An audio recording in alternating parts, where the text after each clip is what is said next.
Have you been diagnosed with depression and struggle with sadness? Maybe you're scared of being criticized. Loss of interest, aches and pain. Always thinking something terrible. Ask your doctor about Effects or Exile. Ask your doctor about Cymbalta. Talk to your doctor about Zoloft. So talk to your healthcare professional. Get with your doctor Talking today. to your doctor. Tell your doctor. Contact your doctor immediately. Talk with your doctor.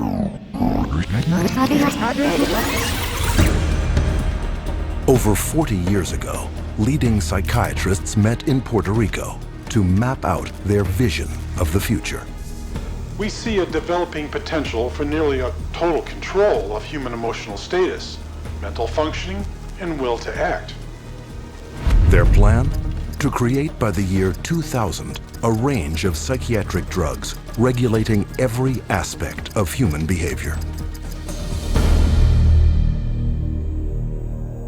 I was diagnosed with depression and put on Paxil. ADD, and I was prescribed Ritalin. General anxiety disorder, prescribed Zoloft. Bipolar disorder, and I take lithium. PTSD, Zoloft. I was on Paxil. When they placed me on Zoloft. They gave me Adderall. I was prescribed Siptamil, Tegretol, Lexapro, Depakote, Stelazine, Adderall, Concerta, Orzine, Prozac, Lorazepam, Effexor, clonazepam, Ritalin, dexamphetamine, Paxil, Cylert, Prozac, Adderall, Elavil, Depakote, Wellbutrin, Seroquel, etc., etc. 100 million people worldwide are on psychiatric drugs. How did this happen? Psychiatrists convinced them they were sick. They want you to think you're diseased from birth, and that all those experiences of life, childhood and adolescence and teenage years and adulthood and being a senior citizen, that these are all various stages of disease. Because let's face it, we've all been depressed at one time. We've all been anxious at one time. These are normal emotions that we feel. Every emotional and spiritual problem is reduced to a label. And of course, all of those diseases require pharmaceutical treatments. This is big, big business. While generating a healthy income, claiming to be medical professionals, psychiatrists will freely confess that their profession is devoid of science. We don't really have any specific blood tests or other tests that are definitive for any mental illness whatsoever. It would be neat if it would become much more scientific. Well, if you go to my office and you tell me that you're depressed, there's nothing, and no blood sample or whatever, no tests. There are not current available tests to verify your diagnosis. I don't use any tests. You do not have a test to say, well, this is this disorder and this is the best medication for this disorder. For many years we thought we had the tests nailed down, but it turned out that they weren't of any value. If you don't know what's causing the symptoms, then to give somebody something to alleviate the symptoms is close to impossible. By the time a drug's approved and it hits the general population, we don't know even 50% of the side effects that are involved with that drug. And these pills cause heart attacks and liver problems and immune system problems and lots of other medical problems. So you're playing with fire. Every day, psychotropic drugs cause serious adverse reactions. And while psychiatrists and drug companies fully understand the dangers of the drugs they sell, their unsuspecting customers are left to suffer the consequences. Everything became worse. Each mood swing was worse. He would have chronic headaches, chronic, nausea, not feeling good. She was very agitated, very, very jumpy. She was having horrible hallucinations. Her personality was disintegrating. Once he started on that drug, the cloud just stayed over him and stayed over him and stayed over him. It got darker and darker. He thought there wasn't anything worth living to kill himself. That was not Matthew. That was the drugs. At least I would like to have said, I love you. I didn't get a chance to do that. In addition to crippling scores of people daily, every month, psychiatric drugs kill an estimated 3,000. But the human devastation would never have gotten this high if psychiatrists hadn't worked hand in hand with drug companies to promote their drugs to doctors throughout the world. Today, 70% of all psychiatric drugs are prescribed by general physicians. And how is this accomplished? Marketing. It's about creating a good story that uses science, that convinces a physician to think about writing a prescription. This is not science. This is incredibly effective marketing. It has nothing to do with science. They use what I call statistical contortionism. Basically just skew the numbers, make everything look fantastic, you hide the bad numbers. They're learning every trick in the book. They're evolving into efficient marketing machines, and it's working. There's definitely an unholy alliance between psychiatry and pharmaceutical sales. That's a marriage made in heaven. They're like conjoined twins. They're joined at the wallet. And with 374 mental disorders filling psychiatry's diagnostic manual, and more on the way, business is booming. Pharmaceutical companies have expanded their roster of psychotropic drugs from 44 in 1966 to 174 today. The top 5 psychotropic drugs combined gross more money than the gross national product of each of over half the countries on Earth. Altogether, the psychiatric industry rakes in $1/3 of $1 trillion a year. How could this have happened? It's a tale of deception that may be difficult to believe, but fatal to ignore.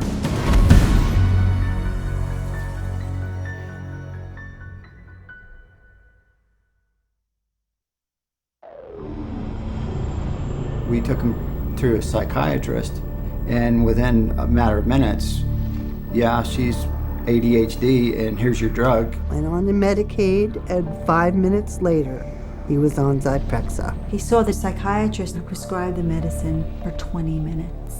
The guy didn't even look at her. He talked to her a little bit. Now, how can you tell if somebody's ADHD or not ADHD from just a few minutes talking to her? Next thing I know, I'm getting handed a handful of Xanax. That's how easy it is to get these drugs. Just so easy. It was just passed to me like candy. That simple.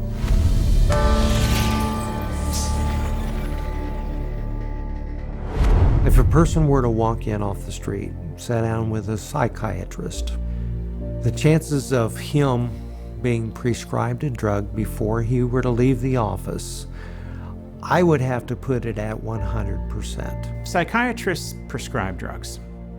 They might have different ways of diagnosing, they might have different ways of interacting with a patient, but it's rare to find a psychiatrist that uses no drugs. The psychiatrists today are, in quotes, admitting they can't cure these mental illnesses, and they're therefore going to manage your illness by using a drug. 50 years ago, a person who was going through a divorce would have relied on family, friends, clergy, and even the family doctor to a certain extent for conversation to work through the issue. They certainly wouldn't have been medicated. That was before the era of psychotropic drugs. Psychiatrists, occupying the lowest rung of the medical profession, worked almost exclusively in mental institutions.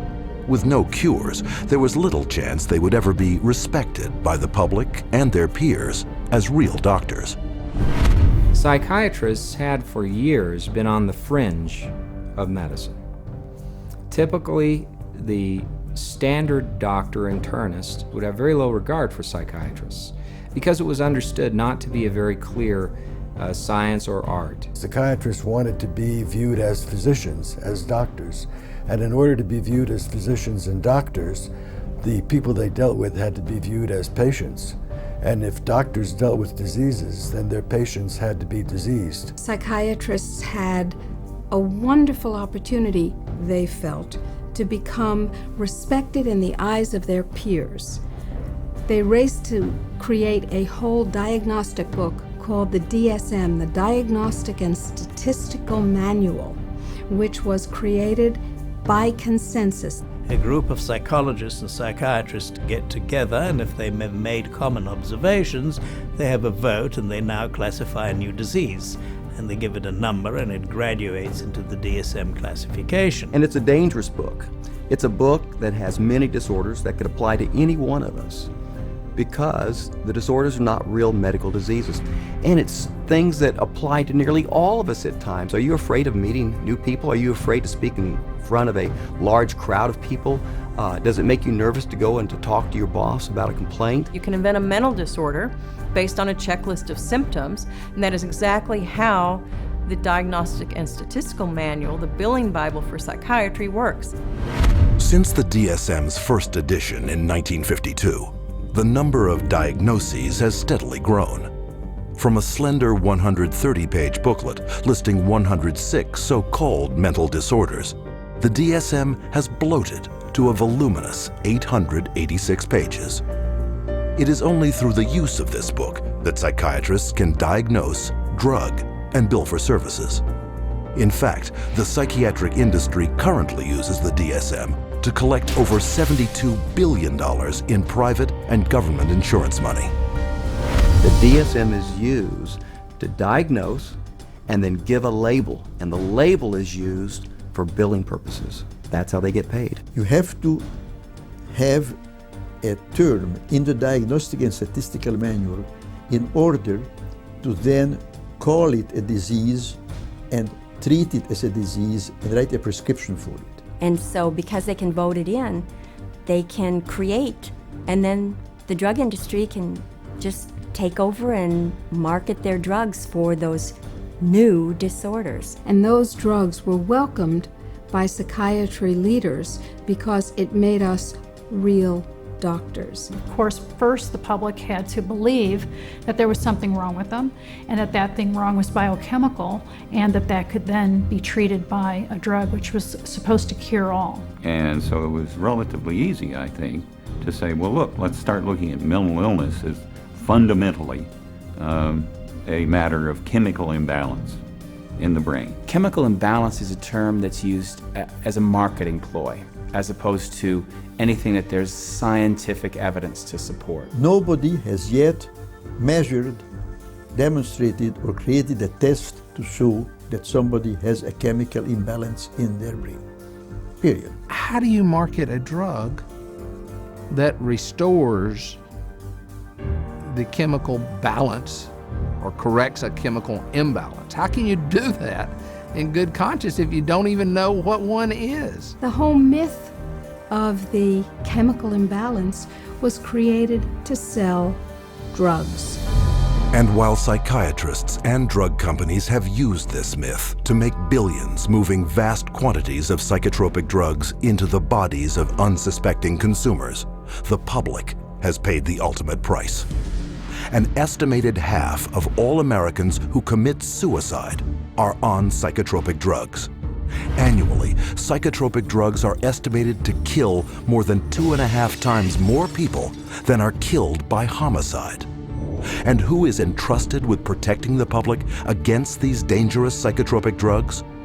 In the United States, it is the Food and Drug Administration, FDA, whose psychiatric drug advisory panels are dominated by psychiatrists who shuttle between the drug industry, academia, private practice, and government, the so-called revolving door. The revolving door at FDA is one of the primary reasons why the system that we have works so poorly.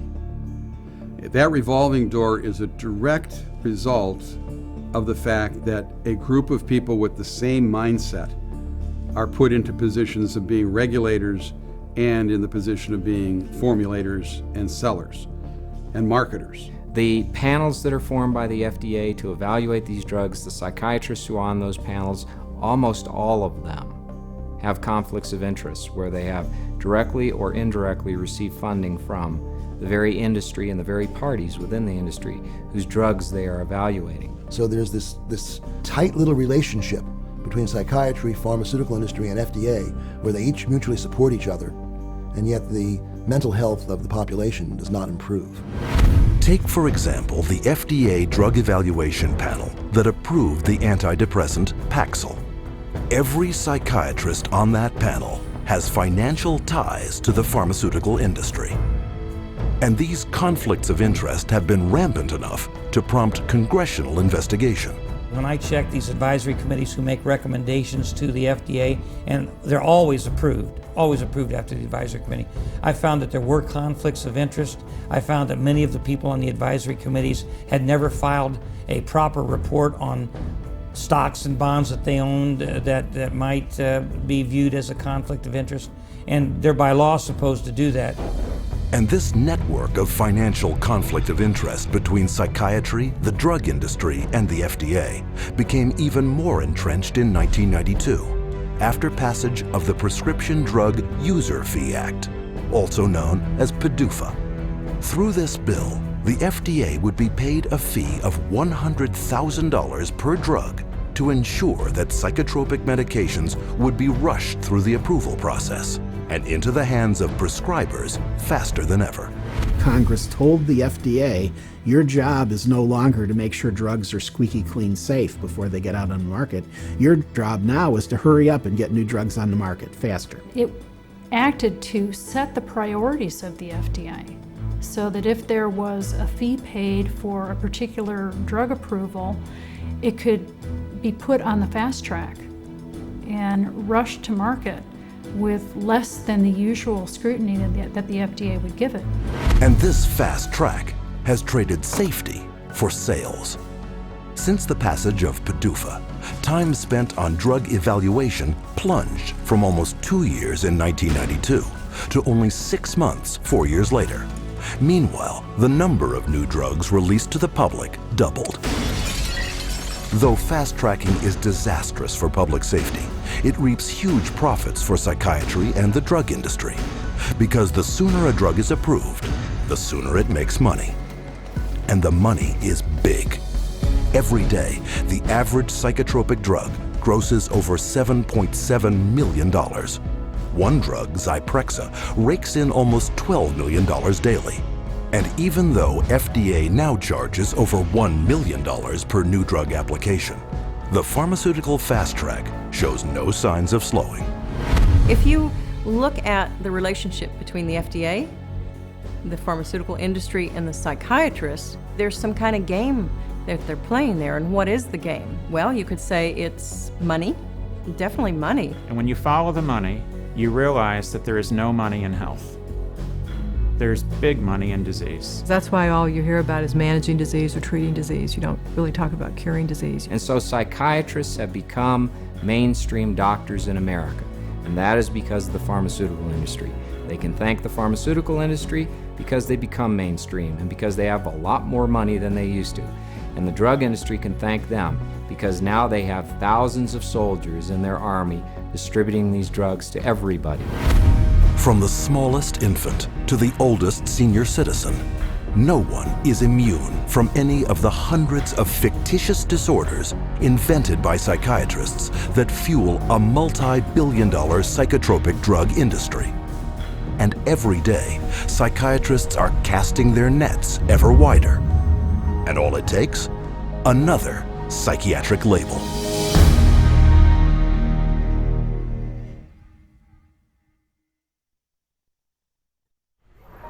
How many people do you know who have been diagnosed with a mental disorder? One. With a mental disorder? 2. I'm sure a couple. I know a few. About 3 or 4 personally. Probably 4. Half a dozen? I'll say about 9. At least a dozen. I'll bet I could count 15. 20 that I personally know. My oldest son is diagnosed. My mother was diagnosed. Kid from my childhood. My friend and ex-boyfriend. Just my grandfather and cousins. A friend of mine, friends. A sister, my neighbors. 2 friends. A girlfriend. A niece. 1 friend. My mother. All my friends, everybody I know.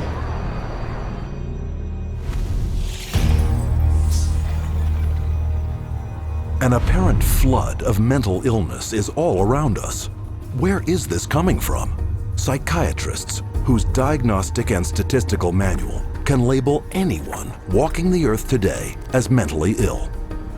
Psychiatrists, I believe, they look at every human being and they divide humans into 2 classes, clients and potential clients. We see this no more prevalent in any field than in the field of the mental disorders, where one disease after another is invented and then popularized and the public is made to worry about it. It's in disease mongering. It's the selling of sickness. You know, sometimes it's a drug in search of a market, and it's giving public awareness to minor conditions with the ultimate goal is to sell more medications. It's not caring for people. When you run out of symptoms, you don't have any more clientele to market to. So you have to invent disease. And with psychiatric medications, you can invent diseases all day long. Look at human variation. Everyday things like shyness, sadness, or even situational depressions, like grieving, postpartum depression, they all become studied, and prescriptions start to get written for these drugs. Before these drugs were introduced in the market, people who had these conditions would not have been given any drug at all. And so it is the branding of a disease, and it is the branding of a drug for the treatment of a disease that did not exist before the industry made the disease. Case in point, shyness, a common life situation, voted by psychiatrists into their diagnostic and statistical manual under the name social anxiety disorder. You know, people are nervous. Well, they come up with, say, social anxiety disorder. SAD, they'll call it SAD. And the connotation is that everybody ought to be happy, and that here's a drug that can make you happy. So that a common occurrence, which is every now and again everybody's sad, we ought to be treating with a drug. Well, then they'll get this PR firm to drum up business for this. They'll put out all these studies that find, you know, there's so many people afflicted with this SAD, you know, and they'll start putting it in magazines, they'll start putting it on TV, they'll start a patient advocacy group that say, you know, that we're all affected by this, and then they'll come out with Paxil works for this. So they go to the FDA and they said, well, we ran this study and this works for this new invented disorder. And that is SAD, social anxiety disorder. And millions of people suffer from it. And it's purely fictional. It's a normal human emotion that everybody experiences at certain times or another, but they make it into a disease. Paxil, once it got approved by the FDA as the first antidepressant to be used for social anxiety, it took off huge. And it just moved from number 3 in the market amongst its peer drugs to number 1 in the market. Social anxiety disorder is just one of many made-up psychiatric disorders fueling the boom in psychotropic drug prescription. Psychiatrists work to promote what the latest disease is going to be. These days, bipolar is getting that same type of promotion. Everybody's being educated about their bipolar illness, when in fact, we know having emotional ups and downs is distinctly human. Now bipolar is thrown around like water. You've got bipolar, I have bipolar. If I'm up today, I'm manic. If I go home tonight, I'm depressed because I'm tired, that shows I have bipolar disease. It's a lot of hokum. Have you ever worried with seeing all the increased media on it that you might have a mental disorder? Yes. And which one is that? I would say bipolar.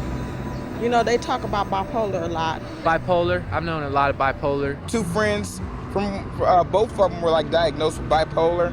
My neighbor, she was bipolar. I was diagnosed with bipolar. My mother had bipolar. He was actually bipolar. Schizophrenic bipolar. Bipolar and obsessive compulsive. Bipolar and ADHD. Bipolar disorder. Bipolar, yeah. Bipolar situation. Bipolar. Bipolar. Bipolar. Bipolar. Bipolar. There are 3 personality disorders, and then the most recent is bipolar.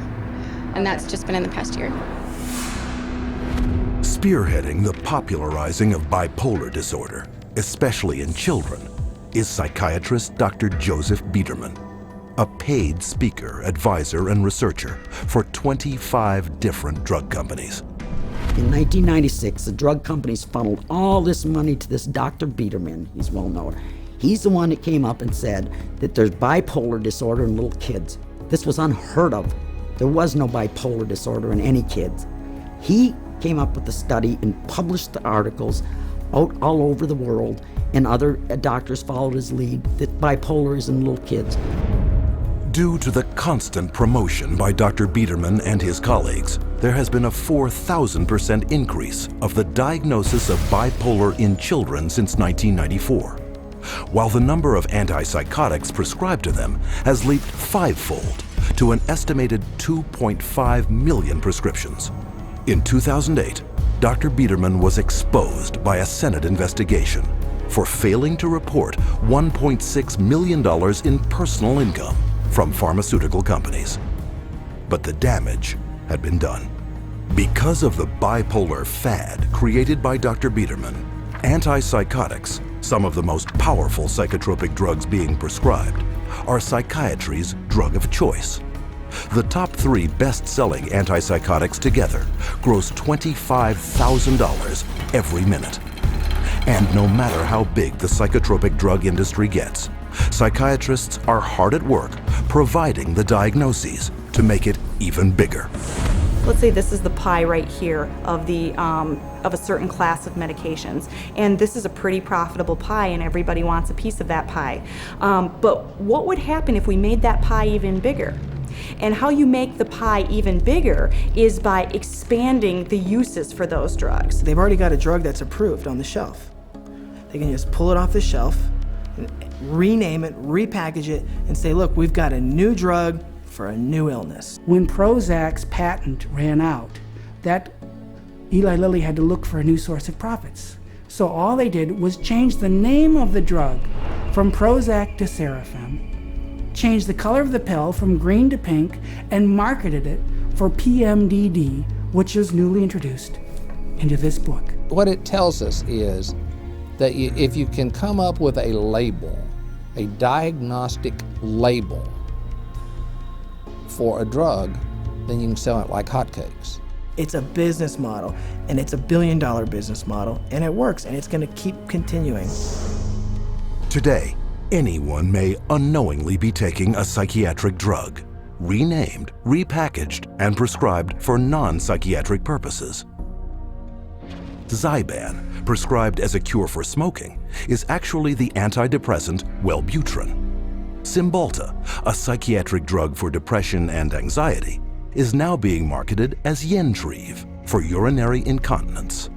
Psychiatric researchers are testing psychotropic drugs on such wildly varying conditions as obesity, alcoholism, gambling, hot flashes, herpes, nausea, itching, shivering, and excessive hair pulling. It is a pill for every ill, and practically no one is being told how dangerous psychiatric drugs are. As a chemist, I'm making these drugs. They're proving deadly in our labs, and they're proving deadly in other labs. Dangerous, ineffective, causing the exact same thing they're supposed to treat. How are they selling them? For anyone who's given a label of a psychotic illness, drugs seem to be the automatic choice of treatment as night follows day. That's all psychiatry does. It's dominated by psychopharmacologists who do nothing but manage symptoms by dispensing pills. That's it.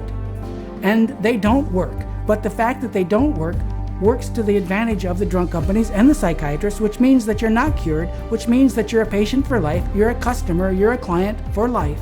And the worse your health gets, the more drugs you need. It's a great deal for them. We should all be up in arms about the way we're being treated by psychiatry today.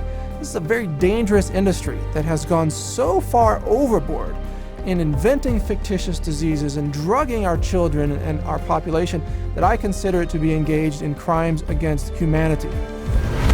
With over $80 billion a year in psychiatric drug money at stake, it is impossible to escape the saturation of psychiatric disease-mongering in today's society. But behind the marketing lurks a secret psychiatry's customers would be shocked to learn. How are these drugs tested? And are they safe?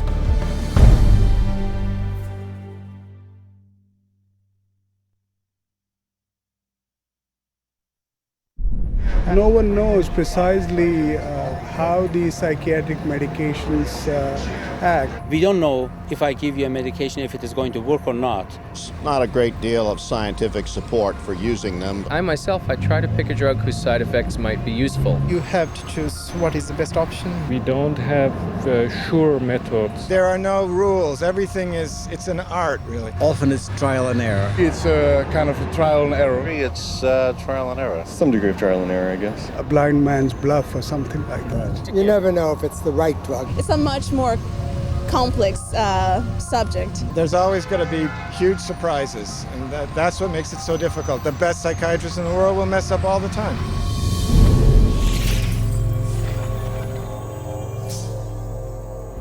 The American public is being treated as a mass medical experiment. We are all being treated like guinea pigs by the pharmaceutical companies, the psychiatric industry, and the FDA. They are basically testing drugs on large parts of the population without really knowing what the results are going to be. It's a very dire situation that we're facing. We're talking about people's health and in many situations, people's lives. These are very serious issues. As dangerous chemical compounds, psychotropic drugs are tightly regulated by governments throughout the world. And for any new psychotropic drug to be approved for use, it must undergo tests intended to protect the public. When a pharmaceutical company develops a new drug that they want to send into the market, what they do is they have to run it through clinical trials. They have to be able to provide to the FDA safety data to say this is a safe and effective drug. In clinical trials, psychiatrists are engaged to do the research. And we could bank on the fact that these psychiatrists are tied to the pharmaceutical companies. And a psychiatrist puts their name on there, they're seen as an expert. Talking mental drugs, who writes them? It's psychiatrists. So that's how it works. It's a terrible system. The desperate thing about it is that it's all dressed up in the name of science. But it's not science at all, it's pure marketing. But they get away with it because it's called science. There's really no test, no x-ray, there's no chemistry that shows you have this condition. It's really just the opinion of someone who is probably taking money from pharmaceutical companies to prescribe drugs to people. Where's the biochemistry? Where's the research? Where's the substantiation? And the answer is it vaporizes like mist in the morning. It's not there. But the lack of scientific testing doesn't stop psychiatrists from carrying out clinical trials on dangerous drugs. Clinical trials are supposed to consist of 4 phases of precise scientific drug testing, the first 3 of which must be submitted to governments for regulatory approval. In Phase 1, the drug is checked for toxicity. In Phase 2, tests are done to see how the drug reacts in the human body. If it clears this hurdle, then a Phase 3 trial is carried out. But with no lab tests verifying or measuring any mental disorder, and with big money at stake, psychiatric drug research is highly subjective and rife with manipulation. There are many places where you can tweak the study just a little bit with the study design or with the way you gather the data or the way the data are reported. And there's so many different ways you could bias a study. I've seen what they did to the data in these trials. There's no question that they manipulated the data. For example, let's say they had 100 people to start with. 40% drop out. 30% have a positive response, 30% have no response. They then say that they have a 50% response rate, when in fact, most of us would say it's a 30% response rate because only 30 out of the original 100 really responded. And so you can see that that's a little bit of a manipulation of the research data. When they design drug studies, they're only looking at the one thing they want to see. And they don't report all the other things that are happening. Case in point, the antidepressant Cymbalta. Lilly, I believe, in February of 2004, did a clinical trial study. The people in this clinical trial did not have symptoms of depression.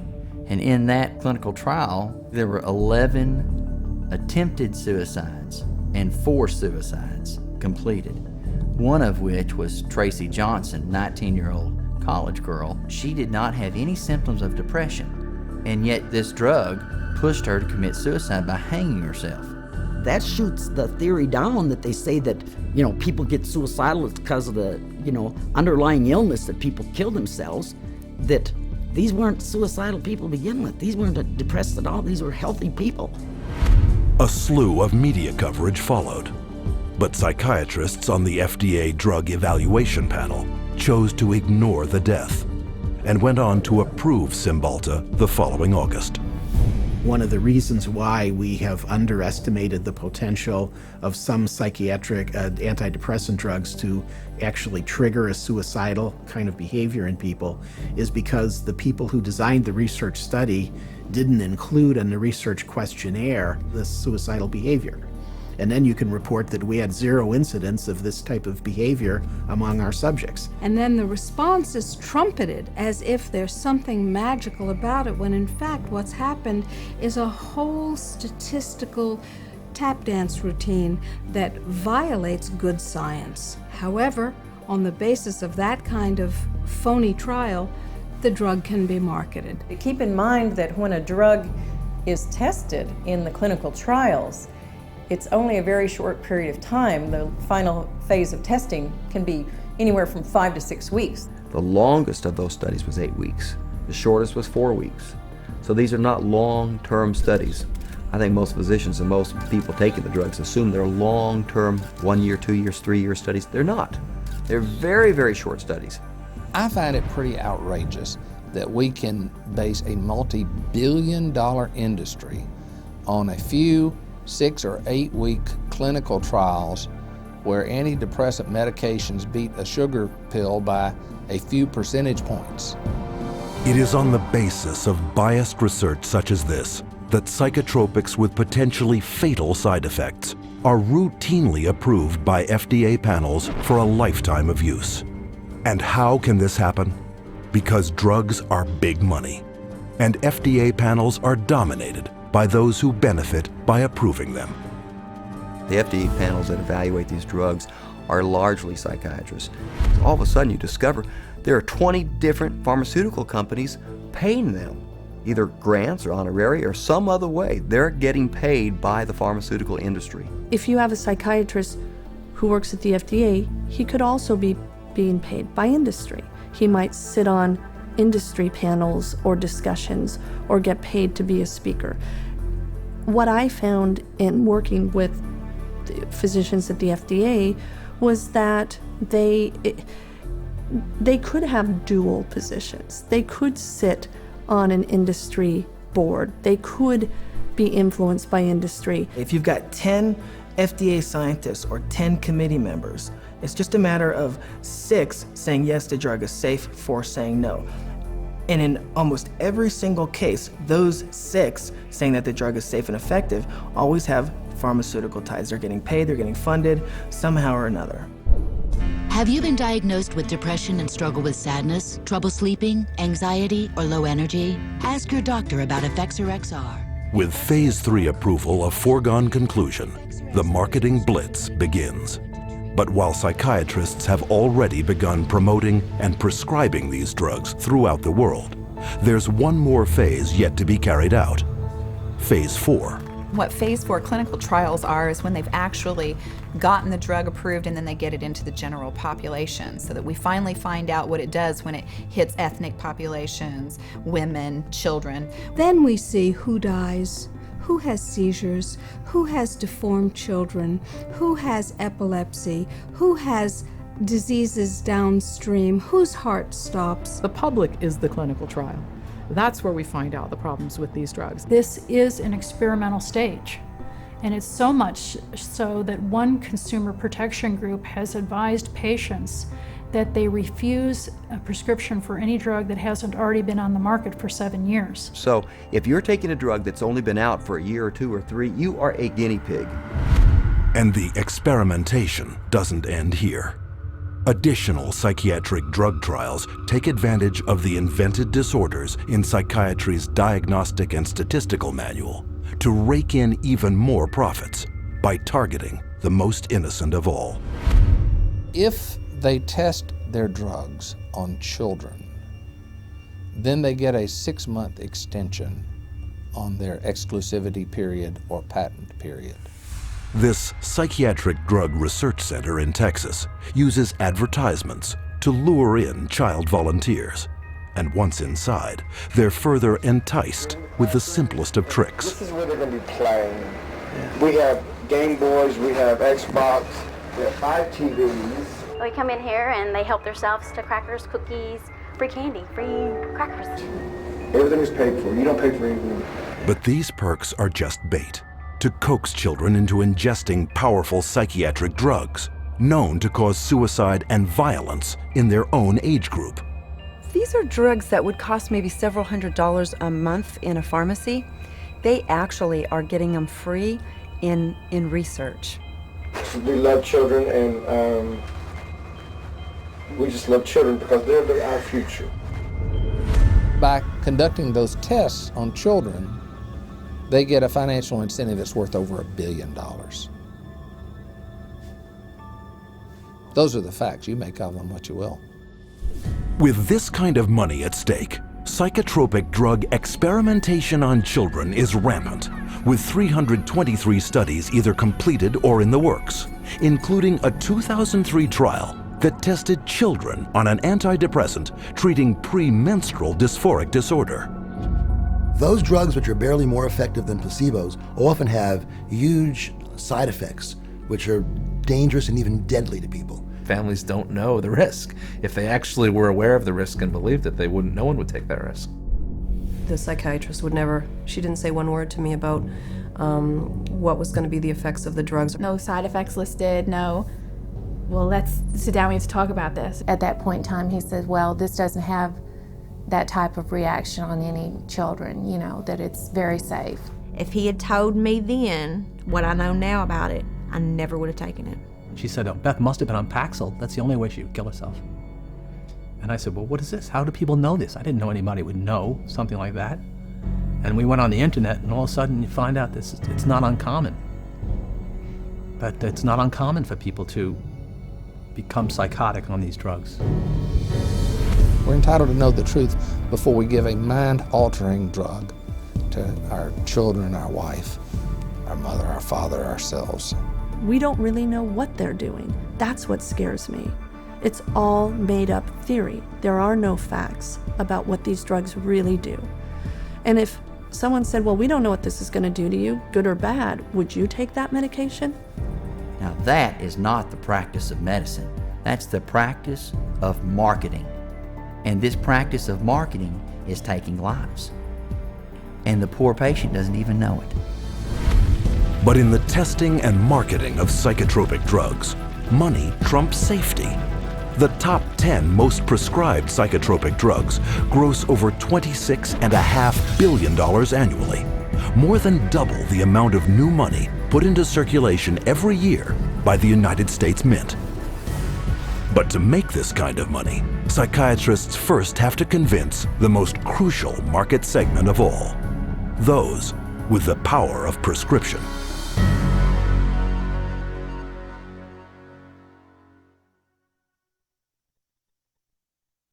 The psychiatrists specifically, they're just kind of working as sales agents for the pharmaceutical companies.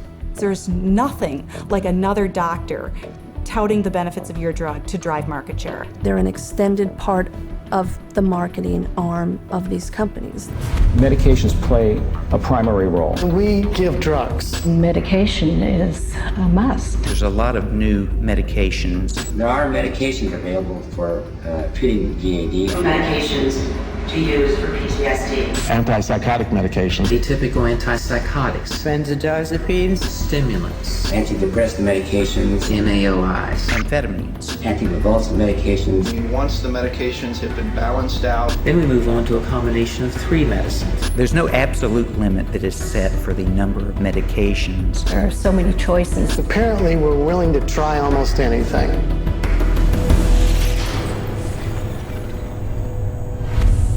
Psychiatric drugs can't be sold without a prescription, so pharmaceutical companies hire psychiatrists to promote psychiatric drugs to their fellow prescribers.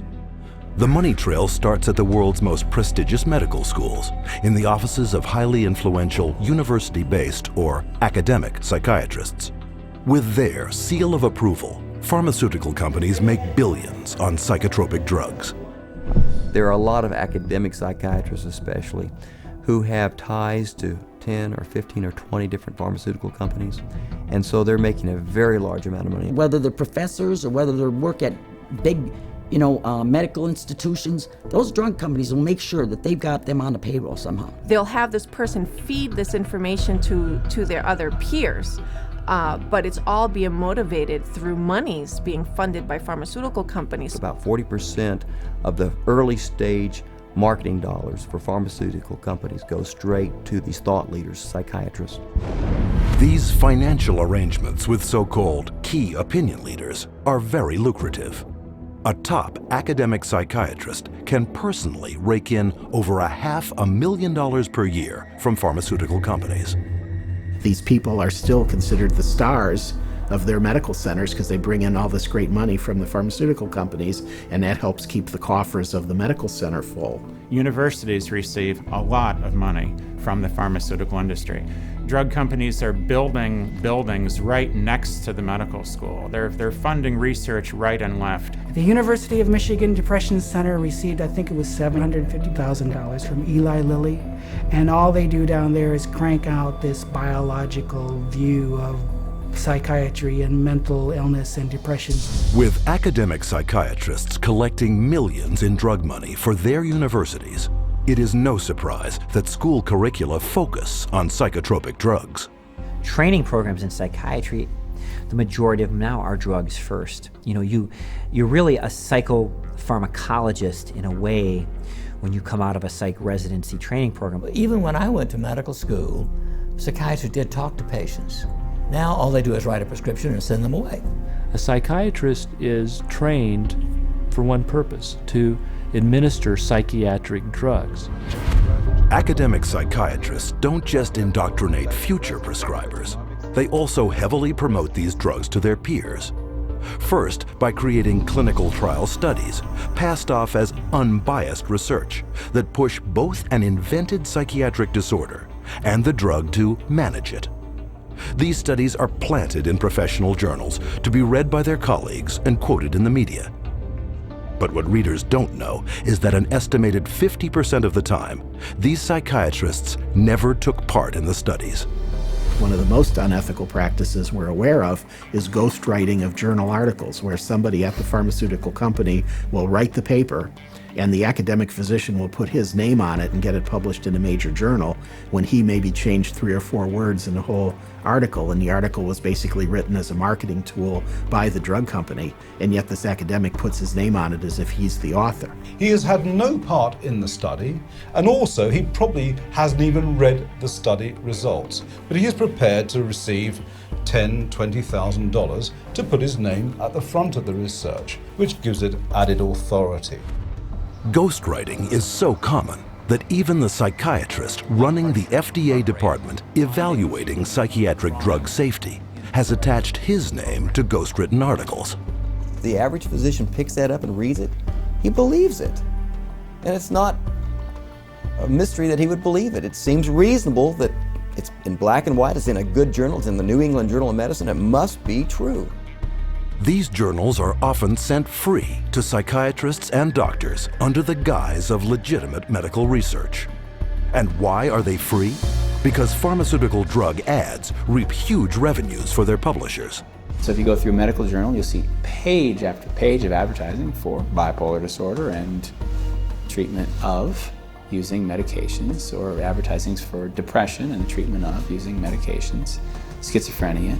So it's really everywhere. I remember just a couple of years ago, the first time I opened the journal from the American Psychological Association called the APA Monitor, and there was a multi-page ad, high gloss, very expensive, for Concerta, which is time-release Ritalin.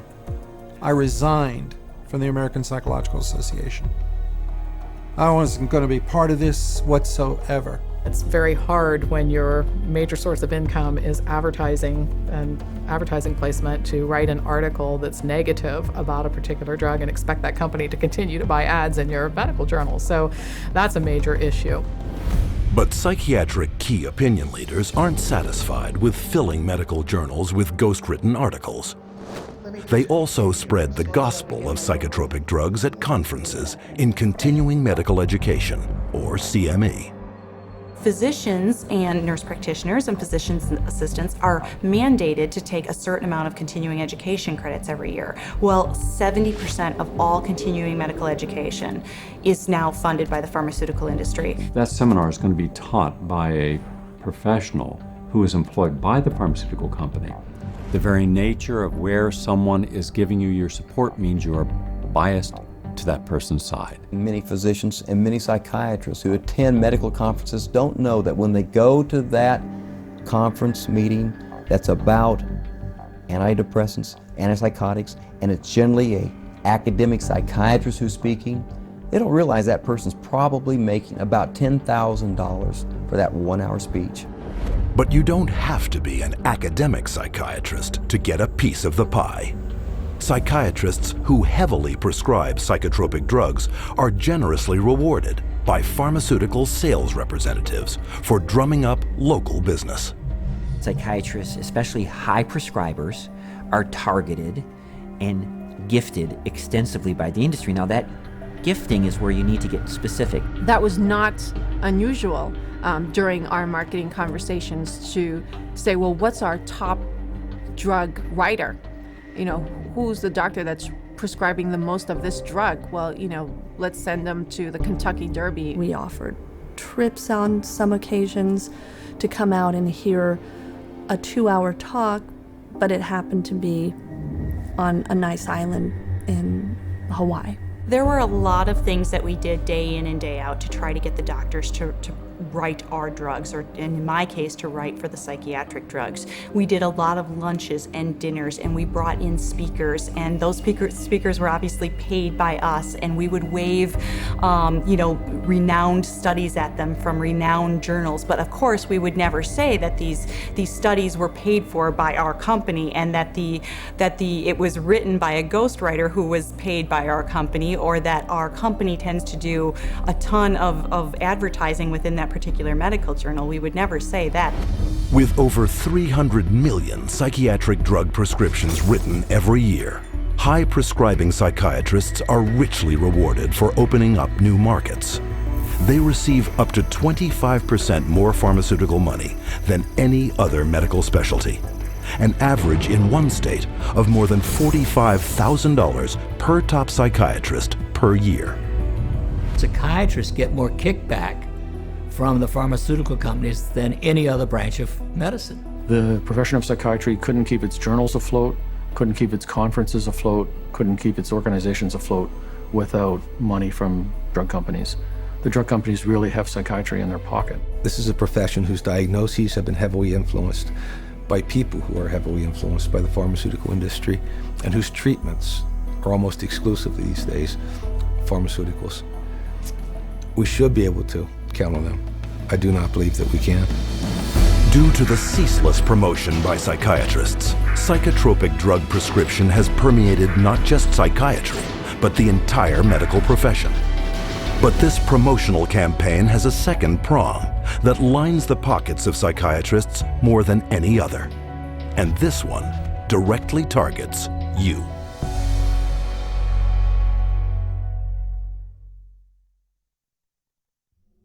Abilify helps control symptoms of bipolar mania. Ask your doctor about Effexor XR. Paxil, the most prescribed medication of its kind. Prozac Weekly is here. Zoloft, a prescription. Seraphim. PMDD. And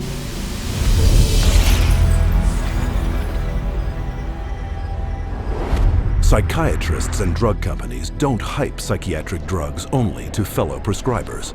They also pitch them straight to the end user, you, counting on you to walk into their offices and demand a prescription.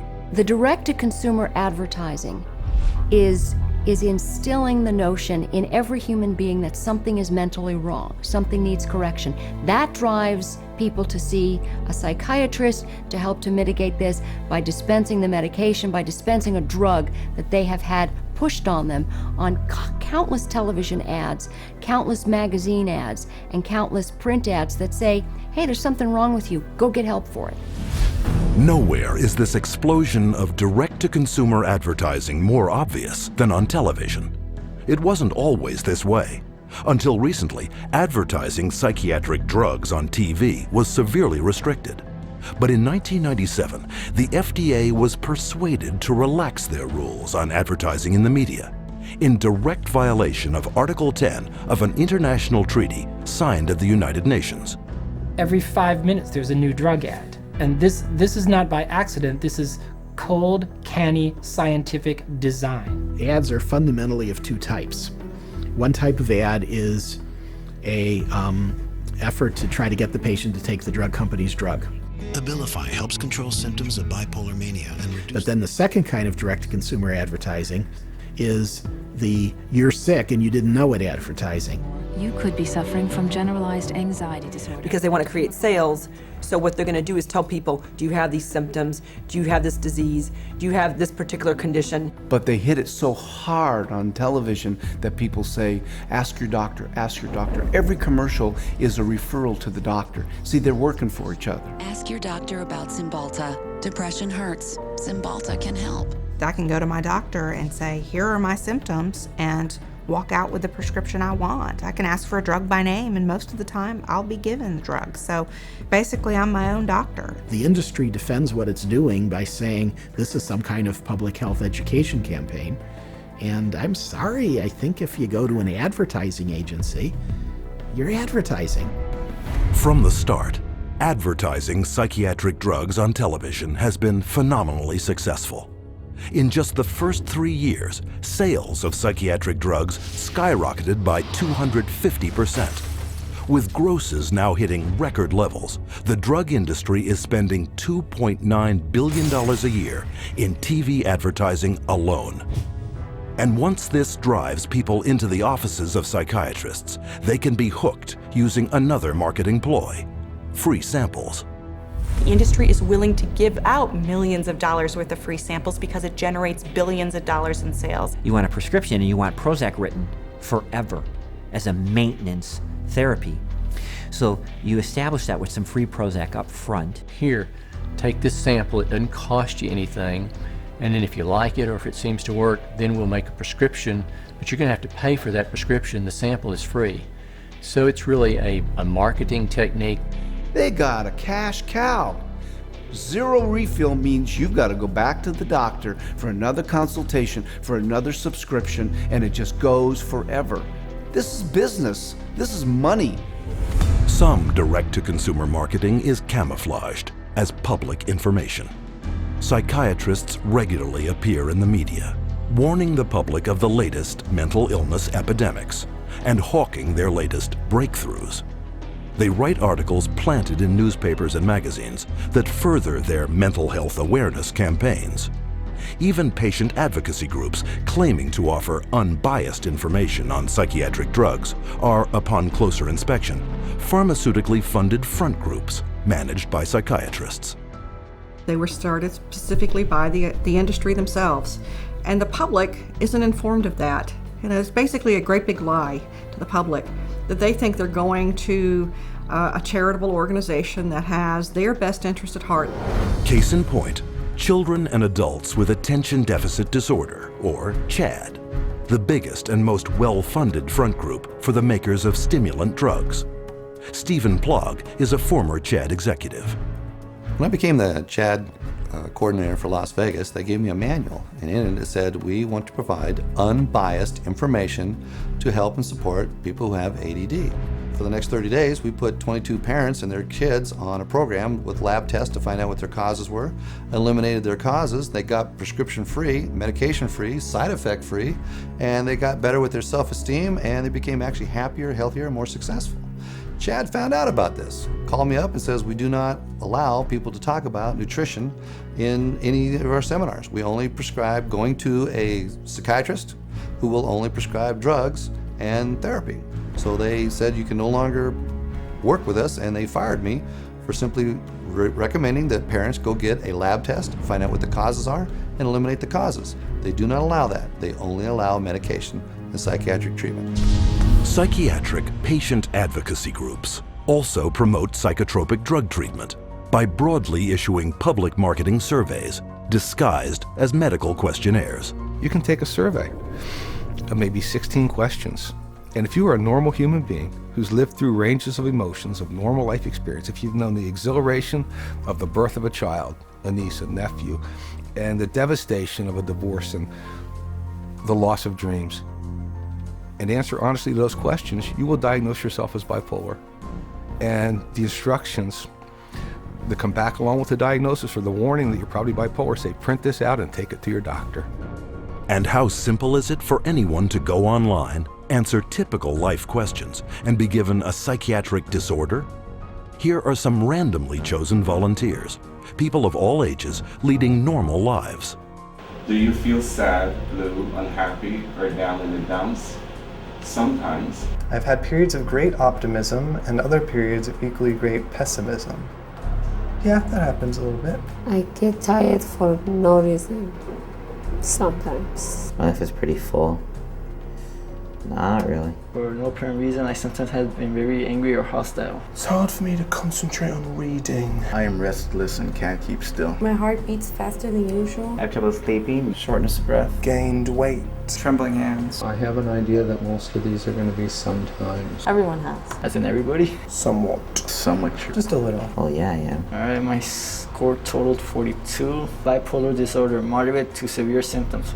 Wow. The answer reflects on the presence of depressive symptoms. Currently suffering from an anxiety disorder. I may be suffering from bipolar 1. Minimal to mild depression. An obsessive compulsive disorder. Guess that means I'm a psycho. Guess I'll go to a psych.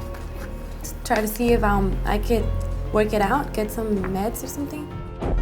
All told, 50% of these everyday people were assigned a psychiatric diagnosis and instructed to get treatment.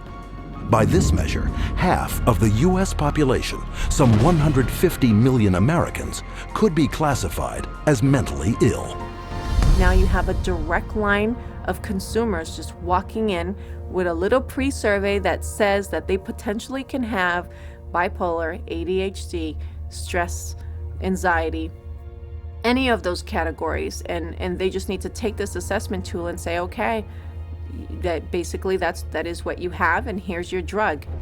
And psychiatrists are now clamoring to make such assessment tools mandatory. Take Teen Screen. Under the guise of a suicide prevention program, mental health tests are administered in the schools to diagnose and drug children. Children such as Chelsea Rhodes, who left for school one morning an average teenager and returned home with a psychiatric diagnosis. The Rhodes family in Indiana, their young girl went to school one day, and all of a sudden they told her they were taking her into her room, and they move her into her room and give her the 10-minute Teen Screen test. And shortly after taking the test, she's pulled aside in the hallway and she's told she has two problems, basically, two mental problems. One, obsessive compulsive disorder, and social anxiety disorder. Her parents were stunned, dumbfounded. They didn't know that Teen Screen was going to screen their child. They had not been asked permission. People at school had told her that she was mentally ill with these two conditions based off of a computer test that took her 10 minutes to answer. One of the questions was worded if Chelsea went out a lot. She answered no. We'd ask her why she answered that way. She said, because Mom, you and Dad don't allow us to go out on school nights. I have to be home to do my homework and take care of our household chores. The other question was, do you ever feel nervous or anxious when you're in front of a group of your friends or peers? Chelsea answered yes. She explained to us that because when she has to stand up in front of a group of people and give a book report in one of her classes, she's very nervous. You know, I'm 43 years old and I'm nervous in front of every one of you today, but that doesn't make me mentally ill. I absolutely believe that the survey for Teen Screen was intentionally structured to flag as many children as possible as having a possible mental health problem. And who created Teen Screen and wrote its survey? Dr. David Schaffer, a psychiatrist with extensive ties to the pharmaceutical industry.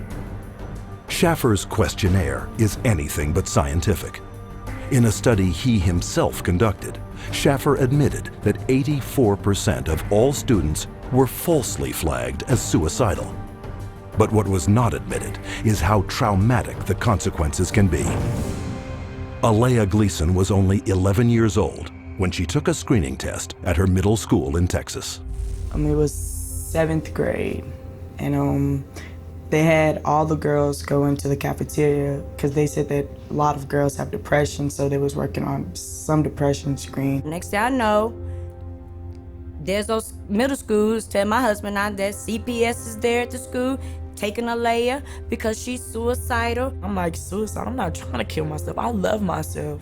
I've always loved myself. So I don't know if she was eating at the school or they'd already taken her away. When they took Alea, my girls and I, we didn't sleep for about a good 3 days. For the first 3 days, because my house was empty without her. And they was making me sign papers talking about if you don't take these medicines, you can't see your parents. So they was telling me, if you take your medicine, you can see your parents. My daughter was on 22 different types of medication that this one psychiatrist gave her. They drugged me up so bad that they said they had to drag me. And I used to wonder how I got to my room. When I saw for myself what they were giving her and how much and how often, I just thought, they're gonna kill this child. And the parents were helpless. Then after a while, that's when I was just like, I'm not about to take no more medicine until I call my parents. And then that's when they was like, okay, well, we're gonna give it to you anyways. They restrained me and shot me up. I was in 4 points. They laid me out on my stomach with my feet like this and tied me up. One day, they must have put her in about 12 restraints in one day. They said I was restrained about 70 or 80 times. After a couple of months, they was like, your parents don't want to see you. They don't want to talk to you or anything. So I was really hurt. We tried everything. Nobody know. We didn't know what hospital. We didn't even know where they taking her. After 2 weeks, you're supposed to hear, or you're supposed to be able to see your child. They didn't give me that. I didn't see a layer to 6 months later. But I was a good child. I didn't deserve for that. And it messed up a lot of things. To this day, I still wish that I could just go back and be like, man, you know what, I'm not even gonna take the test. I would always tell every parent I see, and they was asking me, don't do the team screening, because it will mess up your family. Psychiatric screening programs such as these are fast on the rise. Teen Screen alone is currently screening hundreds of thousands of school children in over 500 American schools in 43 states. Has nothing to do with helping kids, has nothing to do with mental health, has nothing to do with medicine. It has everything to do with the pushing of drugs. So it presents itself as being a wonderful, altruistic program, whereas in fact, I believe its cold-blooded and cold-hearted intent is to recruit more children into the very subjective diagnoses of mental illness and to treat those kids with medication. But the psychiatric drug push doesn't end in the classroom. Legislation has been put in place to screen all citizens for mental illness, including geriatric patients, war veterans, and pregnant mothers, all to be paid for by you. Psychiatrists benefit from both ends, from the pharmaceutical end for being paid to write the prescription, and then from the patient for being there to receive the prescription. It's an industry that cannot allow the human condition to go unmedicated, and I think this is where the problem begins. If everybody considers themselves to be sick in some way or more than one way, and that the only control, the only hope for their happiness is to be on pills for the rest of their lives, that's the goal. The pharmaceuticals in the psychiatric community are in a cleanup, and that's what it's all about. It has nothing to do with helping our kids or, their mental health. It's all about money. Today, drug companies spend over $5.3 billion a year marketing prescription drugs, almost 9 times more than a decade earlier. The result? Worldwide sales of psychotropic drugs have soared to $80 billion. And all while psychiatrists willfully ignore the vast human tragedy they are creating.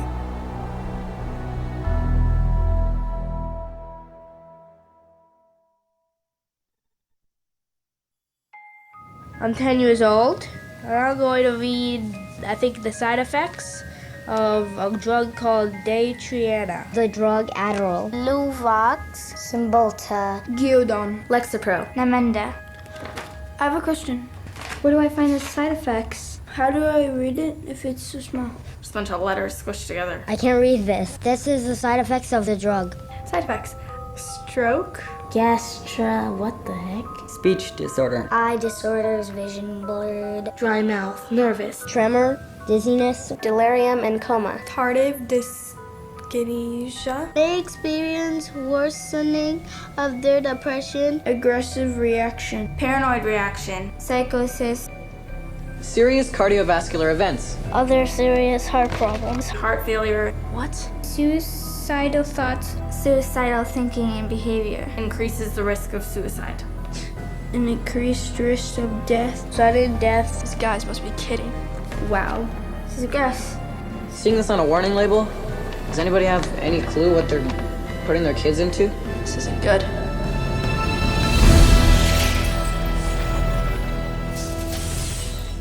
No drug has side effects. They're all effects. Side effect is just a way that doctors explain away the effects that they don't like or you won't like, but they're effects. These are the effects of these drugs.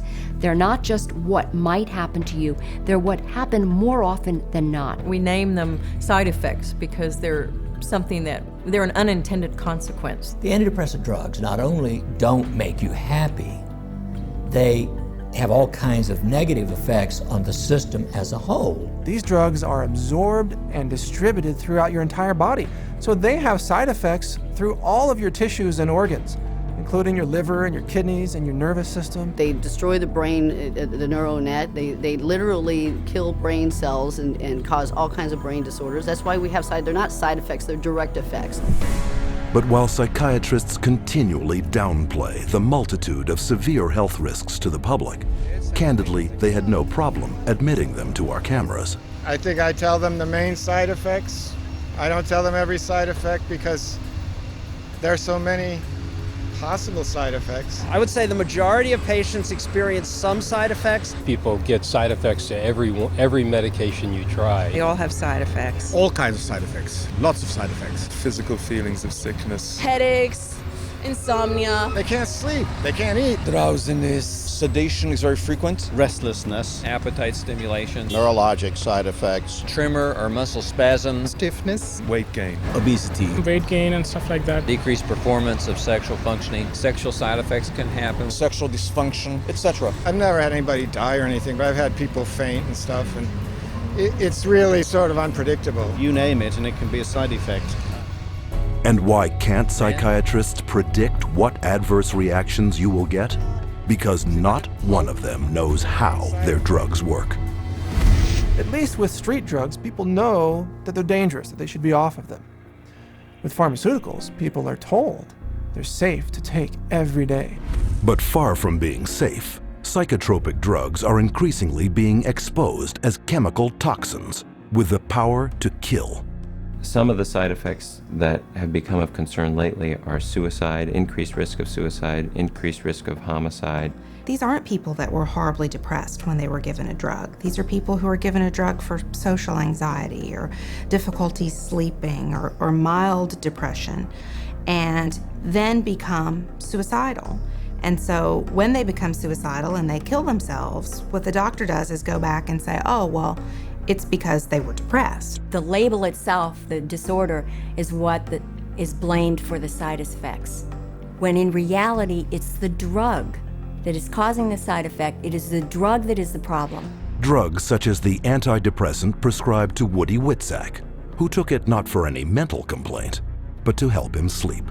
My husband and I, Tim, his nickname Woody, we were married just 2 months shy of 10 years, so we've had a long life together. And Woody was a guy who was healthy. He was a big runner. He's never had a history of depression or any other so-called mental illness. He was given Zoloft for insomnia. I find Woody one night completely sweat through his shirt in fetal position, kept going, Kim, you gotta help me. I don't know what's happening to me. It's like my head's outside my body looking in. Kim, help me, help me. We did breathing, listened to music, prayed, anything to calm him down from this head outside his body feeling. And a week later, he was found dead hanging. A guy who loved life. Psychiatrists claim their drugs save lives, but according to their own studies, psychotropic drugs double the risk of suicide, with one increasing the risk by a factor of almost 7. As a pharmacist who has been studying the problem for the past 7 years, I do see a glaring connection between the high use of these psychoactive substances and the rise of violence. If people knew that the mechanism was not known of these drugs, that they could cause, if there's a real chance for them to get a homicidal tendency or even suicide, if you take the drug, there's a chance you may want to kill yourself. And I could repeat probably a dozen other examples of significant self-inflicted harm or significant violence to others in patients who had never had that experience in their adult life. Patients such as Wyoming grandfather Donald Schell. Donald Schell was a man in his 60s, a gentleman, a family man, a funny man. He had had periodic episodes of depression, but never any real serious mental health issues, and became depressed, had a down period, went to a general practitioner and was given Paxil. 2 days later, he shot his wife, his daughter, his 9-month-old granddaughter, and then himself. The first question the jury was asked, very telling question, can Paxil cause some people to commit homicide and or suicide? To which they answered yes. Donald Schell was on Paxil for only days before his murderous drug reaction. But long-term use of psychotropics has also proven to create a lifetime of damage, an unwelcome fact ignored by psychiatrists. In the long run, the side effects may actually be worse than the original condition. I don't think the average patient has any idea that the long-term use of this drug is now associated with very serious diseases, with diabetes, with kidney failure, with tardive dyskinesia, a movement disorder that's very serious and permanent and irreversible. You can be affected by these drugs in any part of your body, your brain, your heart, your kidneys. That's why people die early very often, because they are prescribed things, and the long-term effects are, in some cases, the death of the individual.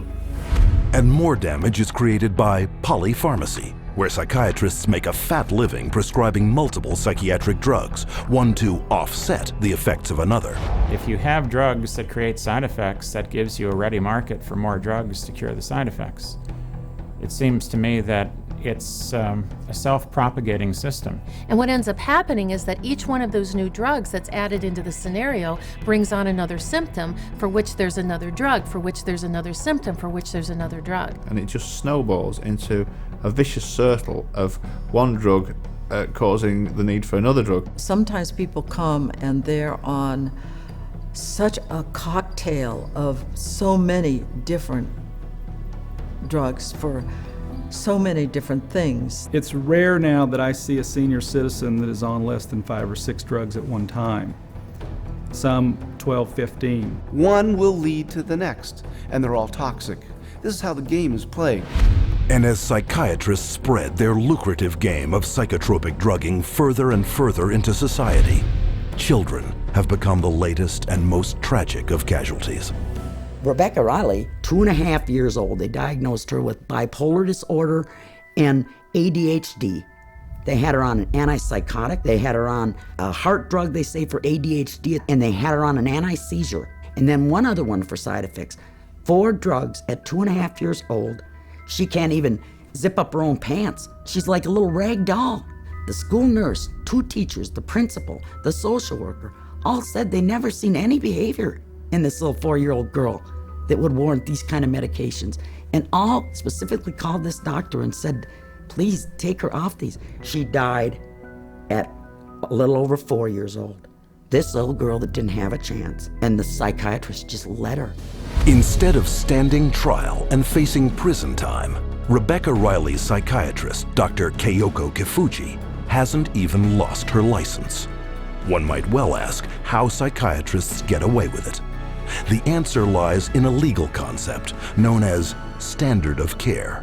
The standard of care is based on what do other doctors do? What would a reasonable physician do in this situation? And the reality is that what most physicians do is prescribe medications. As long as they've done their paperwork properly and documented that this child had the symptoms that led them to this conclusion, they appear to be completely protected from any kind of a lawsuit as a result. The standard of care is what allows doctors to seriously injure or even kill a patient with total impunity. So the standard of care now has been implemented to where you can get away with, if you're a medical doctor, psychiatrist, you can get away with murder.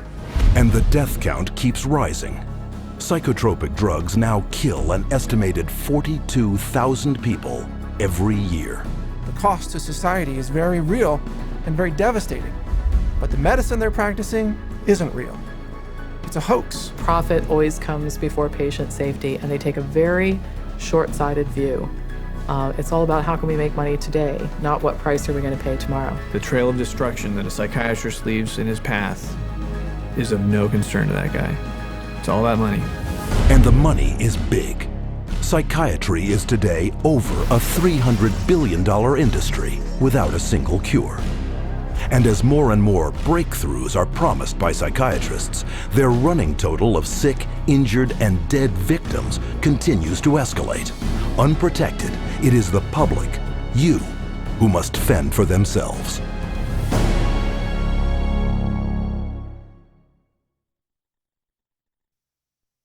My wife and I are blessed. We had 7 children, and we love them all. They're all our favorites. Each child we have is our favorites. And Beth was extremely special.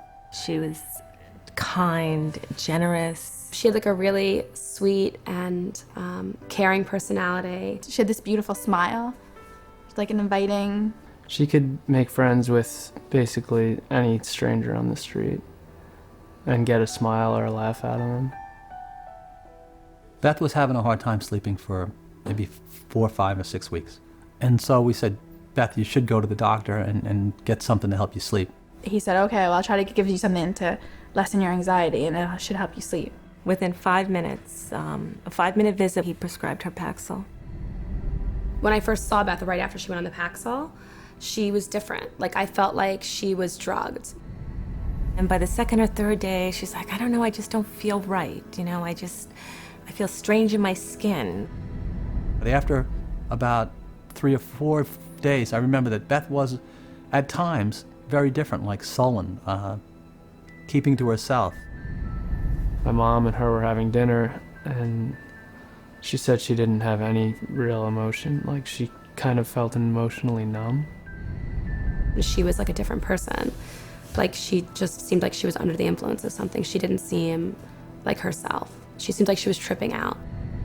I talked to her on the phone, and she told me she didn't want to be there. And I was like, why don't you want to be there? She's like, I just don't feel like myself. I just feel like crazy. I just don't feel right. I truly believe that she was hallucinating maybe and going in and out of this psychotic state at this point. It seemed like she was melting down, like emotionally. She was becoming worse every day. I said, are you suicidal? I actually asked her. And she laughed at me. And she said, no, I would never do that. And I'm thinking in my mind, I'm just gonna lay down next to her and I'll rub her head and I'll talk to her and we'll try to figure out what we're gonna do because something's not right here. And my son Matthew was right behind me going upstairs. And when I got to the top of the stairs, I saw her hanging in the hallway. Then the police were all over the place and people were coming and going, and about 3 hours, 4 hours after my daughter died, one of my friends came over and said, you know, I was speaking to so-and-so, one of our other friends, and she said, oh, Beth must have been on Paxil. That's the only way she would kill herself. It just wasn't her. Like, there was nothing in her that would have done that. She was the most non-violent, like gentle. It's a violent way to die. It had to be the drug. There was no other answer. If we knew what we knew now, Beth would be here with us today. I know that for a fact. The tragic story of Beth Winter is just one of many, a tale repeated wherever psychiatric drugs are prescribed. But psychiatrists insist you believe that their drugs are safe and effective because they are the mental health experts and you are not. But case after case proves that trusting them can have disastrous consequences. Psychiatry is pseudoscience. It's false science. It cannot withstand rigorous review if people would just look at the evidence. If they help anyone, it's not worth the risk to the people that are harmed by them. They are betraying every customer they have. They don't know what they're doing, and we need to educate the public to use their feet and walk away.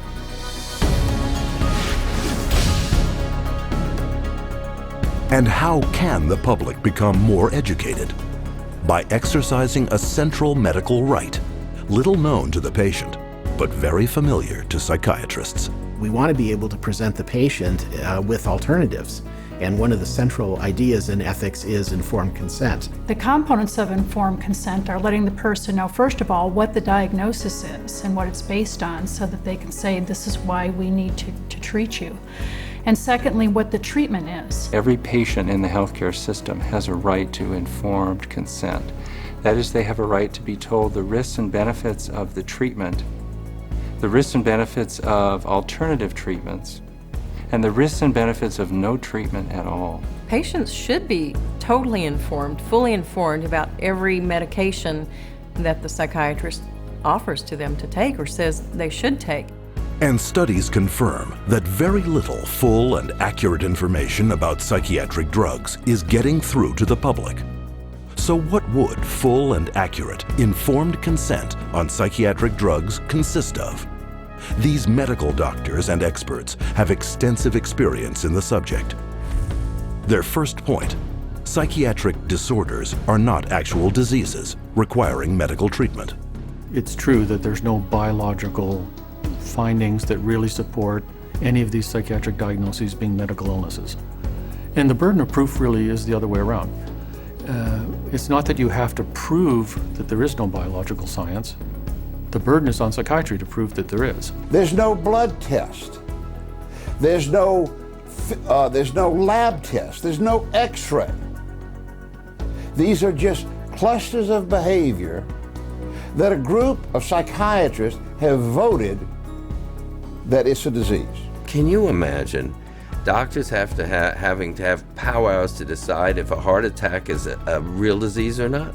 No, they don't have to decide that. They don't have to have a vote on that. They should be asking the doc, geez doc, where's the chemical test for that? Where is the objective test for this? And I guarantee you that they'll be told, we don't have a chemical test for that. There is no such thing as a chemical imbalance. And any psychiatrist that you talk to, if you ask him this question, they'll all admit it in private, but they won't admit it in public. It's a scandal. So this is all subjective. Nothing objective about psychiatry. 2.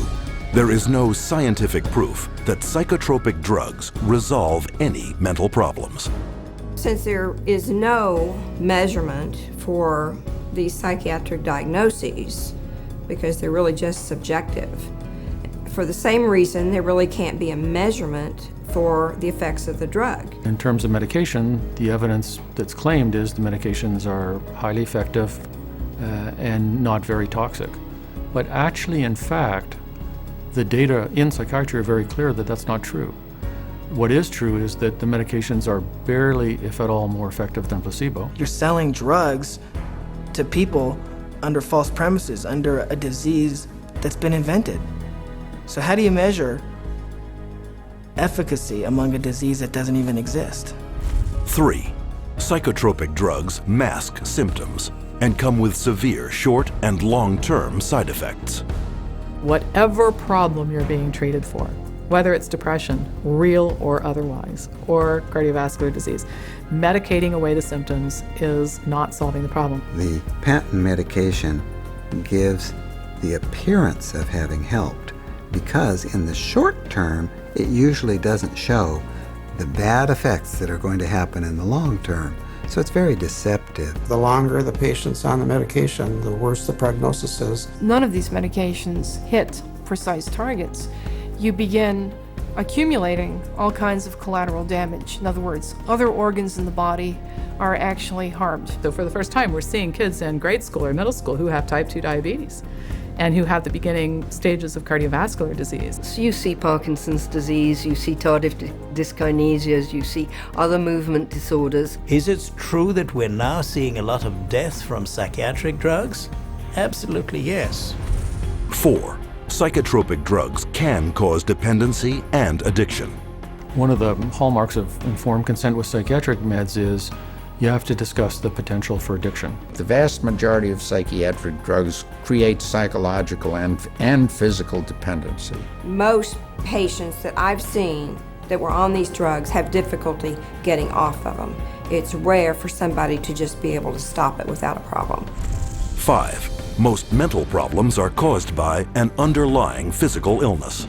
Many physical conditions can cause mental problems or what pose as psychiatric symptoms, but the psychiatrist, in the records I've reviewed, psychiatrist does not do an in-depth study of what could be causing the problem. And if the doctor isn't taking the time to find the cause of those symptoms, then unfortunately those symptoms may continue and there may be a serious underlying medical disorder that's being overlooked. The question is it better to treat depression with a drug, or is it better to treat depression by trying to figure out what caused the depression and working it out with the patient? Dehydration can make you exhibit symptoms of depression.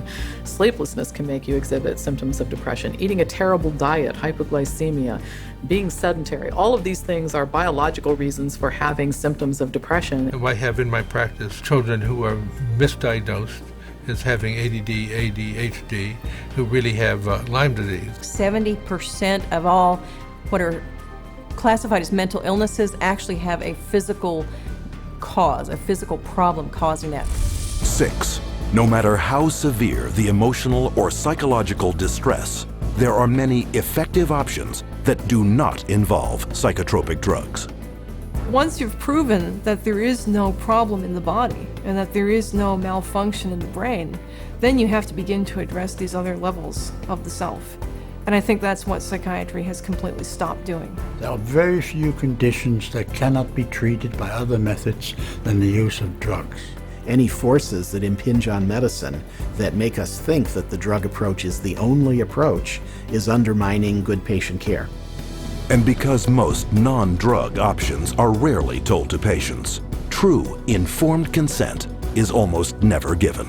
When you get into informed consent, it's almost a responsibility of the patient to make an inquiry about the hazards of the drug and not rely on what the psychiatrist or physician tells them. We can't go in and abdicate our responsibility as consumers simply because somebody has an MD after their name or someone is a psychiatrist and we think they know more than we do. The best way to protect yourself is to educate yourself, is to ask questions not only of your doctor, but to do your own research. Don't be ignorant, be informed.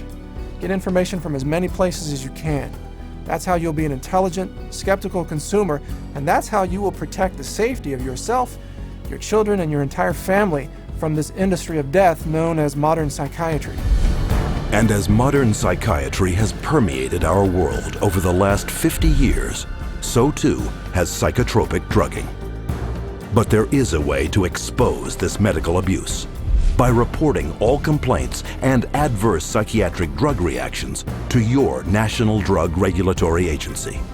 MedWatch is the federal reporting program in the United States. MedWatch is a voluntary reporting system, a passive reporting system where doctors, patients, healthcare providers, pharmacists, anybody really can make a report saying that they think that what they experienced or what their patient experienced was an adverse drug effect. And this is what we call post-marketing surveillance. And this begins to get a look at what the side effects of long-term or chronic use of these drugs really is. The FDA admits that probably only 1% of all the adverse drug effects are actually reported by patients or physicians. It is only through the reporting of all adverse drug reactions that the true scale of the horrors of psychotropic drugging will come to light. You have the facts. Share this video with your doctor and don't allow yourself, your friends, or your loved ones to become the next statistic of the big business of psychotropic drugging. To find out more about psychiatry and psychotropic drugging, or to report a case of psychiatric abuse, contact the Citizens Commission on Human Rights.